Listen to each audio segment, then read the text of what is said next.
Wala na po bang paraan itong solar o si Congressman Leviste para po bawiin niyo yung order niyo na minumultahan sila o kaya tutuparin na lang nila, hahabulin nila yung pangako o commitment na 12,000 megawatts. Wala bang ganong option sa kanila, Secretary?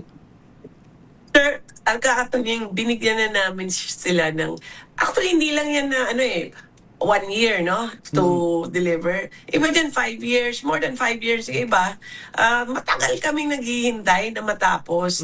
Ngayon, pag nagpatayo ka ng solar, 6 months matatapos mo na yung solar power plant mo eh. We've given all the chances already. We've communicated, we've asked, tawagan, email, no, sulatan. Nothing. Ngayon na I don't think na dahil lang lumabas sa media at naging front page then pagbibigyan ulit.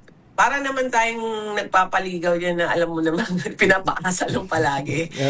We don't want that kind of behavior among our investors. Ito lang, this is really this is a very expensive but very essential service. Kaya ngayon terminate na. Otherwise they can appeal it in court if they want. Opo. Pasensya na kayo, kailangan ko itanong to. Last question.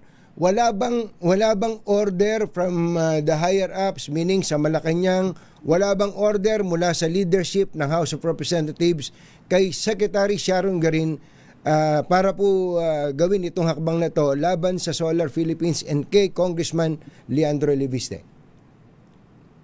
Wala po kasi we've been doing this, actually kung titingnan mo yung listahan namin, 2024 may na-cancel na kami ng mga contracts ni Solar Philippines, even 2019, even 2025. So continuous to, every year kasi naglilinis talaga kami. Ito yung isa sa pinakamalaki, significant kasi 17,000 megawatts siya. So hindi po kailangan utusan kami kasi trabaho po namin to. We need to make sure that we deliver the megawatts na directive ng presidente.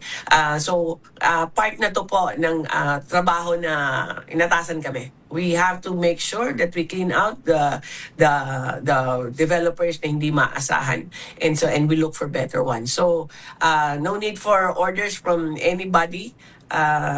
It's the job of the DOE. So pero that shouldn't stop the DOJ or even Congress to take action in whatever manner, no, kasi sa kanila na yan. Sa amin basta nag-cancel na kami ng contract.